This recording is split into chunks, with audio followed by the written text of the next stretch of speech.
ओम शांति। आज सुनते हाँ 24 ਸਤੰਬਰ 2021 ਦੇ ਬਾਬਾ ਦੇ ਸਾਕਾਰ ਮਹਾਵਾਕ।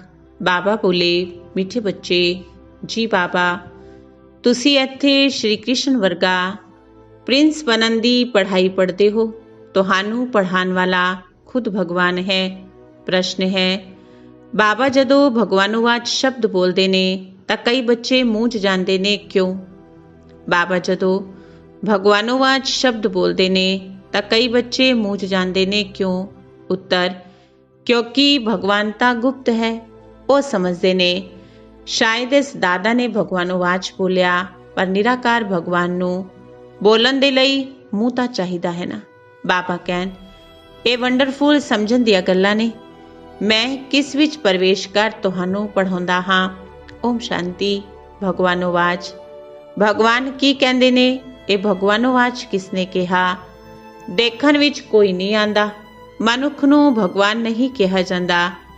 ਕਈ ਸਮਝਦੇ ਨੇ ਬੋਲਣ ਵਾਲਾ ਕਹਿੰਦਾ ਹੈ ਭਗਵਾਨੋਵਾਚ, ਪਰ ਨਿਰਾਕਾਰ ਭਗਵਾਨ ਬੋਲ ਰਹੇ ਨੇ।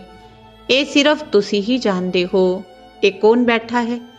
ਭਗਵਾਨ ਕਿੱਥੇ ਹੈ? ਇਹ ਨਵੀਂ ਗੱਲ ਹੈ ਨਾ।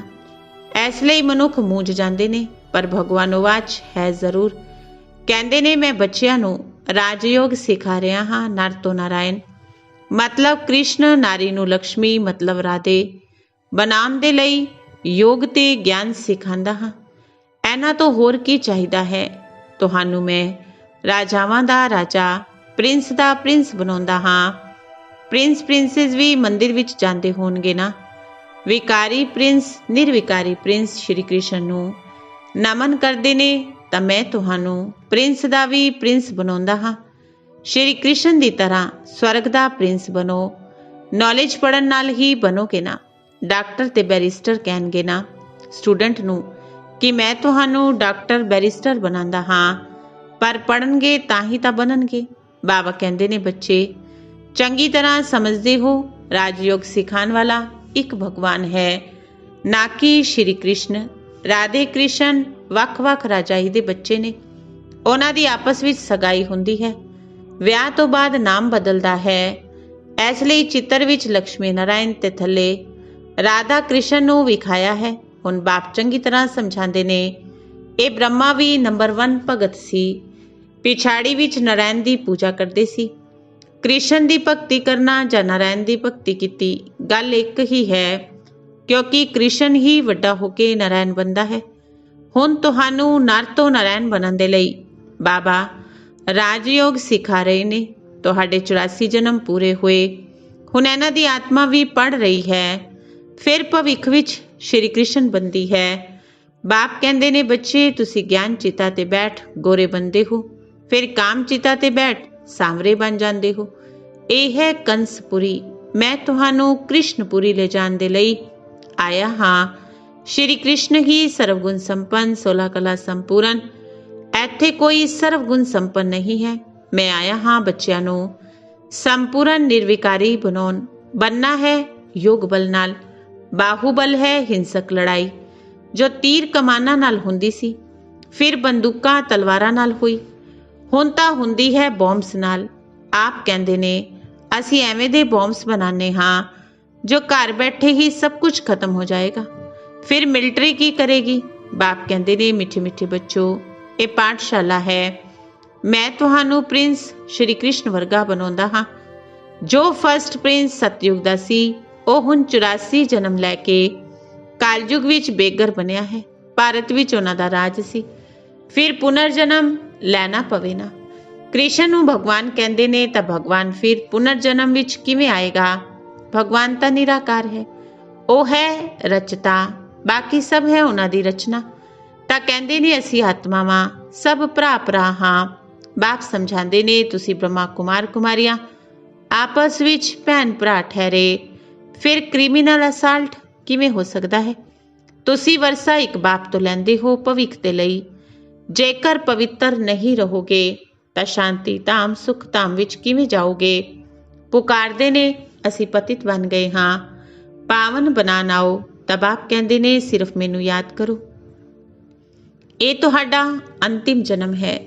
ਤੁਸੀਂ ਸਭ ਆਤਮਾਵਾਂ ਹੁਣ ਵਾਪਸ ਵਾਨਪ੍ਰਸਥ ਵਿੱਚ ਜਾ ਸਕਦੀਆਂ ਹੋ। ਇਸ ਲਈ ਵਾਨਪ੍ਰਸਤੀ ਹੋ, ਐਵੇਂ ਕੋਈ ਗੁਰੂ ਰਸਤਾ ਦੱਸ ਨਾ ਸਕੇ। ਇਹ ਗਿਆਨ ਹੈ ਬਾਪ ਦੇ ਕੋਲ, ਉਹੀ ਪਤਿਤ ਪਾਵਨ ਨਿਰਾਕਾਰ ਹੈ।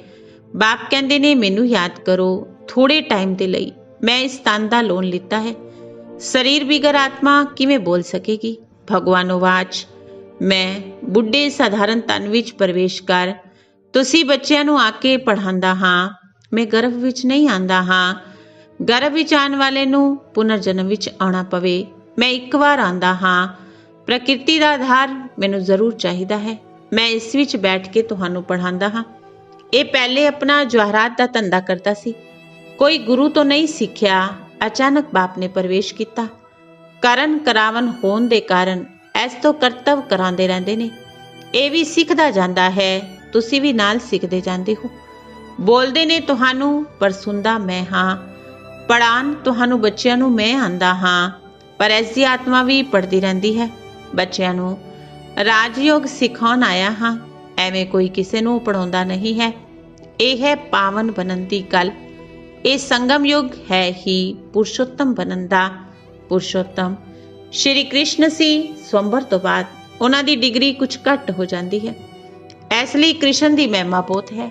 ਨਾਮ ਹੀ ਹੈ ਸ਼੍ਰੀ ਕ੍ਰਿਸ਼ਨਪੁਰੀ। ਇਸ ਨੂੰ ਕਿਹਾ ਜਾਂਦਾ ਹੈ ਕੰਸਪੁਰੀ। ਬਾਕੀ ਕਹਾਣੀਆਂ ਬੈਠ ਬਣਾਈਆਂ ਨੇ ਕ੍ਰਿਸ਼ਨ ਤੇ ਕੰਸ ਦੀਆਂ। ਬਾਬਾ ਨੇ ਸਮਝਾਇਆ, ਪਰਿਪੱਕ ਅਵਸਥਾ ਹੋਣ ਨਾਲ ਭਗਤੀ ਆਪੇ ਹੀ ਛੁੱਟ ਜਾਏਗੀ। ਤੁਸੀਂ ਕਦੇ ਕਿਸੇ ਨੂੰ ਅਜਿਹਾ ਨਹੀਂ ਕਹਿਣਾ ਕਿ ਭਗਤੀ ਨਾ ਕਰੋ। ਉਹਨਾਂ ਨੂੰ ਗਿਆਨ ਦੇਣਾ ਹੈ। ਬਾਪ ਤੁਹਾਨੂੰ ਗਿਆਨ ਦੇ ਕੇ ਸਵਰਗ ਦਾ ਪ੍ਰਿੰਸ ਬਣਾਉਣ ਆਏ ਨੇ। ਕ੍ਰਿਸ਼ਨ ਵੀ ਸਵਰਗ ਦਾ ਮਾਲਿਕ ਸੀ, ਹੁਣ ਨਹੀਂ ਹੈ। ਫਿਰ ਤੋਂ ਰਾਜਯੋਗ ਦੁਆਰਾ ਬਣ ਰਹੇ ਨੇ। ਤੁਹਾਨੂੰ ਵੀ ਪੁਰਸ਼ਾਰਥ ਕਰ ਬਾਪ ਨੂੰ ਯਾਦ ਕਰਨਾ ਹੈ। ਹੈਵਨ ਦੀ ਸਥਾਪਨਾ ਕਰਨ ਵਾਲਾ ਹੈ, ਹੈਵਨਲੀ ਗੋਡਫਾਦਰ। ਉਹੀ ਆ ਕੇ ਨਵੀਂ ਸ੍ਰਿਸ਼ਟੀ ਰਚਦੇ ਨੇ। ਉਹ ਕਰੇਗਾ ਉਦੋਂ ਜਦੋਂ ਕਲਯੁਗ ਪੂਰਾ ਹੋਵੇਗਾ। ਸਤਯੁਗ ਤ੍ਰੇਤਾ ਵਿੱਚ ਨਹੀਂ ਆਂਦੇ। ਕਹਿੰਦੇ ਨੇ ਮੈਂ ਕਲਪ ਕਲਪ ਸੰਗਮ ਯੁੱਗ ਵਿੱਚ ਆਂਦਾ ਹਾਂ। ਉਹਨਾਂ ਨੇ ਕਲਪ ਅਕਸ਼ਰ ਕੱਢ ਯੁਗੇ ਯੁਗੇ ਲਿਖ ਦਿੱਤਾ ਤਾਂ ਯੁੱਗ ਵੀ 4 ਨੇ। ਪੰਜਵਾਂ ਇਹ ਹੈ ਸੰਗਮ ਯੁੱਗ। ਚੰਗਾ, ਫਿਰ ਤਾਂ 5 ਅਵਤਾਰ ਮੰਨੋ, ਪਰ ਐਨੇ ਕੱਛ ਮੱਛ ਪਰਸ਼ੂਰਾਮ ਅਵਤਾਰ ਹੁੰਦੇ ਨੇ ਕਿ ਇਹ ਸਭ ਨੇ ਸ਼ਾਸਤਰਾਂ ਦੀਆਂ ਗੱਲਾਂ। ਧਰਮ ਦਾ ਨਾਂ ਤੇ ਭਾਰਤ ਦਾ ਨਾਂ ਬਦਲੀ ਕਰ ਦਿੱਤਾ। ਹਿੰਦੂ ਧਰਮ ਤੇ ਹਿੰਦੁਸਤਾਨ ਕਹਿ ਦਿੰਦੇ ਨੇ। ਭਾਰਤ ਦਾ ਨਾਮ ਕਿਉਂ ਬਦਲਣਾ ਚਾਹੀਦਾ ਹੈ? ਲਿਖਿਆ ਹੋਇਆ ਹੈ ਯਦਾ ਯਦਾ ਹੀ ਧਰਮਸਯ ਗਲਾਨੀ ਭਵਤੀ ਭਾਰਤ। ਉਸ ਵਿੱਚ ਭਾਰਤ ਅੱਖਰ ਹੀ ਤਾਂ ਆਂਦਾ ਹੈ। ਬਾਪ ਸਮਝਾਉਂਦੇ ਨੇ, ਤੁਸੀਂ ਕੋਈ ਇੱਕ ਜਨਮ ਥੋੜੀ ਭਗਤੀ ਕੀਤੀ ਹੈ। ਦੁਆਪਰ ਤੋਂ ਲੈ ਕੇ ਭਗਤੀ ਕੀਤੀ। ਭਗਤੀ ਵੀ ਪਹਿਲੇ ਅਵਿਅਭਿਚਾਰੀ ਸੀ, ਸਿਰਫ ਇੱਕ ਸ਼ਿਵ ਦੀ ਭਗਤੀ ਕਰਦੇ ਸੀ। ਜਿਸ ਸ਼ਿਵ ਬਾਬਾ ਨੇ ਭਾਰਤ ਨੂੰ ਸਵਰਗ ਬਣਾਇਆ ਸੀ, ਹੁਣ ਫਿਰ ਸਵਰਗ ਦੇ ਮਾਲਿਕ ਬਣਨ ਆਏ ਹੋ ਤਾਂ ਪਤਿਤ ਸਰੀਰ ਵਿੱਚ ਬੈਠ ਦੱਸਦੇ ਨੇ, ਮੈਂ ਆਉਂਦਾ ਹਾਂ ਪਤਿਤ ਸਰੀਰ ਵਿੱਚ ਪਾਵਨ ਬਣਾਉਣ ਪਤਿਤਾਂ ਨੂੰ। ਹੁਣ ਭਗਤੀ ਮਾਰਗ ਵਿੱਚ ਫਿਰ ਵੀ ਮੇਰੇ ਲਈ ਕਿੰਨਾ ਭਾਰੀ ਮੰਦਰ ਬਣਾਉਂਦੇ ਨੇ। ਕਿੰਨੀ ਕਲੀਅਰ ਗੱਲ ਹੈ। ਇਸ ਵਿੱਚ ਬਾਬਾ ਦੀ ਪ੍ਰਵੇਸ਼ਤਾ ਹੋਈ, ਬ੍ਰਹਮਾ ਵਿੱਚ ਬਾਬਾ ਦੀ ਪ੍ਰਵੇਸ਼ਤਾ ਹੋਈ। ਗੀਤਾ ਆਦਿ ਪੜ੍ਹਨਾ ਛੱਡ ਦਿੱਤਾ, ਭਗਤੀ ਛੁੱਟ ਗਈ, ਅਨਾਯਾਸ ਹੀ ਛੱਡਿਆ। ਤੁਹਾਨੂੰ ਕਿਸੇ ਨੂੰ ਨਹੀਂ ਕਹਿਣਾ, ਤੁਸੀਂ ਕਿਸੇ ਨੂੰ ਨਹੀਂ ਕਹਿਣਾ ਕਿ ਭਗਤੀ ਨਾ ਕਰੋ। ਹੁਣ ਤੁਹਾਨੂੰ ਬੱਚਿਆਂ ਨੂੰ ਬਾਪ ਸਮਝਾਉਂਦੇ ਨੇ, ਮੈਂ ਤੁਹਾਨੂੰ ਫਿਰ ਤੋਂ ਕ੍ਰਿਸ਼ਨਪੁਰੀ ਦਾ ਮਾਲਿਕ ਬਣਾਉਂਦਾ ਹਾਂ। ਕ੍ਰਿਸ਼ਨ ਦੀ 8 ਡਾਇਨਾਸਟੀਆਂ ਚਲਦੀਆਂ ਨੇ। ਪਹਿਲੇ ਕਹਾਂਗੇ ਪ੍ਰਿੰਸ ਆਫ ਸਤਯੁਗ, ਫਿਰ ਬੰਦਾ ਹੈ ਕਿੰਗ ਆਫ ਸਤਯੁਗ। 8 ਪੀੜ੍ਹੀ ਉਹਨਾਂ ਦੀ ਚਲਦੀ ਹੈ। ਉਸ ਸਮੇਂ ਦੂਜੀ ਕੋਈ ਰਾਜਾਈ ਨਹੀਂ ਹੁੰਦੀ। ਹੁਣ ਬਾਬਾ ਕਹਿੰਦੇ ਨੇ ਤੁਸੀਂ ਬੱਚੇ ਵੀ ਸਤਯੁਗ ਦੇ ਪ੍ਰਿੰਸ ਬਣੋ। ਭਗਤੀ ਵਿੱਚ ਕੋਈ ਸੁੱਖ ਨਹੀਂ, ਗਿਆਨ ਨਾਲ ਤੁਸੀਂ ਸਵਰਗ ਦੇ ਮਾਲਿਕ ਬਣਦੇ ਹੋ। ਕਿਸੇ ਦਾ ਬਾਪ ਮਰ ਜਾਂਦਾ ਹੈ ਤਾਂ ਉਹਨਾਂ ਤੋਂ ਪੁੱਛਿਆ ਜਾਂਦਾ ਹੈ ਤੁਹਾਡਾ ਬਾਪ ਕਿੱਥੇ ਗਿਆ? ਕਹਿਣਗੇ ਸਵਰਗਵਾਸੀ ਹੋਇਆ। ਸਮਝਦੇ ਨੇ ਆਤਮਾ ਤੇ ਸਰੀਰ ਦੋਨੋਂ ਗਏ, ਪਰ ਸਰੀਰ ਤਾਂ ਇੱਥੇ ਹੀ ਛੱਡ ਗਿਆ, ਬਾਕੀ ਗਈ ਆਤਮਾ। ਇਸ ਦਾ ਮਤਲਬ ਪਹਿਲੇ ਉਹ ਨਰਕ ਵਿੱਚ ਸੀ, ਆਤਮਾ ਸਰੀਰ ਛੱਡ ਸਵਰਗ ਗਈ, ਫਿਰ ਉਸ ਵਿੱਚ ਰੋਣ ਦੀ ਕੀ ਲੋੜ ਹੈ? ਸਵਰਗ ਹੁਣ ਇੱਥੇ ਹੈ ਕਿ, ਪਰ ਸਮਝਦੇ ਨਹੀਂ। ਕਹਿ ਦਿੰਦੇ ਨੇ ਸਭ ਈਸ਼ਵਰ ਦਾ ਹੁਕਮ ਹੈ, ਸੁੱਖ ਦੁੱਖ ਸਭ ਈਸ਼ਵਰ ਦਿੰਦਾ ਹੈ, ਸਭ ਈਸ਼ਵਰ ਦੇ ਰੂਪ ਨੇ। ਬਾਪ ਕਹਿੰਦੇ ਨੇ ਮੈਂ ਬੱਚਿਆਂ ਨੂੰ ਦੁੱਖ ਕਿਵੇਂ ਦੇ ਸਕਦਾ ਹਾਂ? ਬਾਪ ਕੋਲ ਬੱਚੇ ਕਦੇ ਦੁੱਖ ਨਹੀਂ ਮੰਗਦੇ। ਬਾਪ ਤਾਂ ਬੱਚਿਆਂ ਨੂੰ ਲਾਇਕ ਬਣਾ ਕੇ ਆਪਣੀ ਪ੍ਰਾਪਰਟੀ ਦੇ ਕੇ ਜਾਂਦੇ ਨੇ। ਬਾਕੀ ਦੁੱਖ ਤਾਂ ਹਰ ਇੱਕ ਨੂੰ ਆਪਣੇ ਕਰਮਾਂ ਅਨੁਸਾਰ ਮਿਲਦਾ ਹੈ। ਬਾਪ ਕਹਿੰਦੇ ਨੇ ਹੁਣ ਬੱਚੇ ਆਦਿ ਕੁਝ ਨਹੀਂ ਮੰਗੋ, ਹੁਣ ਇਹ ਪ੍ਰਾਪਰਟੀ ਆਦਿ ਸਭ ਖਤਮ ਹੋ ਜਾਣ ਵਾਲੀ ਹੈ। ਫਿਰ ਤੁਹਾਡੇ ਬੱਚਿਆਂ ਨੂੰ ਕੀ ਮਿਲੇਗਾ? ਇੰਨਾ ਸਮੇਂ ਹੀ ਨਹੀਂ ਜੋ ਤੁਹਾਡਾ ਬੱਚਾ ਤੁਹਾਡੀ ਪ੍ਰਾਪਰਟੀ ਦਾ ਮਾਲਿਕ ਬਣ ਸਕੇ। ਬੱਚਾ ਵੱਡਾ ਹੋਵੇ, ਮਾਲਿਕ ਬਣੇ, ਇੰਨਾ ਤਾਂ ਟਾਈਮ ਹੀ ਨਹੀਂ ਹੈ। ਵਿਨਾਸ਼ ਸਾਹਮਣੇ ਖੜਾ ਹੈ। ਮਨੁੱਖਤਾ ਕਹਿੰਦੇ ਨੇ ਕਲਯੁਗ ਜਾਣ ਵਿੱਚ ਹਲੇ 40,000 ਵਰੇ ਪਏ ਨੇ। ਇਹ ਬ੍ਰਹਮਾ ਕੁਮਾਰ ਕੁਮਾਰੀਆਂ ਤਾਂ ਵਿਨਾਸ਼ ਕਰਦੇ ਰਹਿੰਦੇ ਨੇ। ਕਹਾਣੀ ਵੀ ਹੈ ਨਾ, ਸ਼ੇਰ ਆਇਆ, ਆਖਿਰ ਇੱਕ ਦਿਨ ਆਇਆ ਤੇ ਖਾ ਗਿਆ। ਸਭ ਸਮਝਦੇ ਨੇ ਥੋੜਾ ਥੋੜਾ ਕਾਲ ਆਵੇਗਾ, ਇਹ ਤਾਂ ਹੁੰਦਾ ਹੀ ਰਹਿੰਦਾ ਹੈ। ਪਰ ਤੁਸੀਂ ਕਹਿੰਦੇ ਹੋ ਮਹਾਕਾਲ ਆਇਆ ਹੋਇਆ ਹੈ। ਸ਼ਿਵ ਬਾਬਾ, ਕਾਲਾਂ ਦਾ ਕਾਲ ਆਇਆ ਹੋਇਆ ਹੈ ਜੋ ਸਾਰੀ ਆਤਮਾਵਾਂ ਨੂੰ ਵਾਪਿਸ ਲੈ ਜਾਏਗਾ। ਸਰੀਰ ਤਾਂ ਜ਼ਰੂਰ ਛੱਡਣਾ ਪਵੇ। ਇਸ ਲਈ ਬਾਬਾ ਕਹਿਣ ਯੋਗ ਨਾਲ ਪਵਿੱਤਰ ਬਣੋ। ਆਤਮਾਵਾਂ ਨੂੰ ਪਵਿੱਤਰ ਬਣਾ ਕੇ ਫਿਰ ਵਾਪਿਸ ਘਰ ਲੈ ਜਾਣਗੇ।